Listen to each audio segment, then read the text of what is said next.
President Ziaur Rahman যে গণতন্ত্রের পথে দেশকে এগিয়ে নিয়ে গেছেন, একই পথে হাঁটছেন তার ছেলে প্রধানমন্ত্রী তারেক রহমান।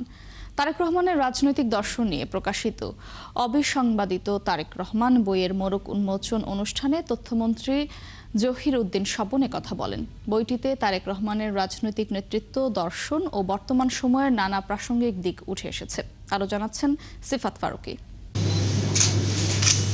বিএনপি চেয়ারম্যান তারেক রহমানকে নিয়ে লেখা এই বইটিতে উঠে এসেছে দেশের গণতন্ত্র পুনরুদ্ধারে তার সংগ্রাম এবং অবদানের প্রামাণ্য চিত্র। মঙ্গলবার শিল্পকলা একাডেমিতে অবিসংবাদিত তারেক রহমান বইয়ের মোড়ক খোলা অনুষ্ঠানের আয়োজন করা হয়। এতে বিশিষ্টজনরা বলেন, তারেক রহমানকে নিয়ে রাজনৈতিক ষড়যন্ত্র, অপপ্রচার ও রাষ্ট্রীয় নিপীড়নের গুরুত্বপূর্ণ দলিল হয়ে থাকবে এই গ্রন্থটি।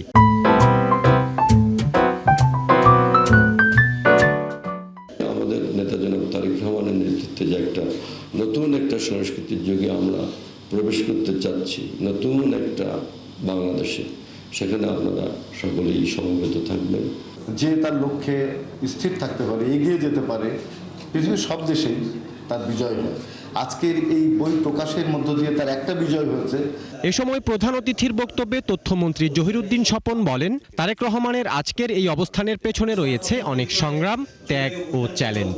ওনাকে তো অনেক চ্যালেঞ্জ মোকাবেলা করতে হয়েছে, সত্য মিথ্যা এমন এক যুদ্ধের মধ্যে দিয়ে যেতে হয়েছে। তিনি এখন জনগণের নির্বাচিত, জনগণের নেতা, সংসদ নেতা এবং মাননীয় প্রধানমন্ত্রী। আগামী প্রজন্মের রাজনীতিবিদদের জন্য দেশের গণতান্ত্রিক অভিযাত্রার প্রামাণ্য দলিল হিসেবে থাকবে এই বইটি। এই পুরো জার্নিটা যদি আমরা দেখি, তাহলে কিন্তু আমরা বুঝতে পারবো যে তাকে কি পরিমাণ চ্যালেঞ্জের মধ্য দিয়ে তাকে এই পথ পর্যন্ত আসতে হয়েছে। সিফাত ফারুকী, ৭১, ঢাকা।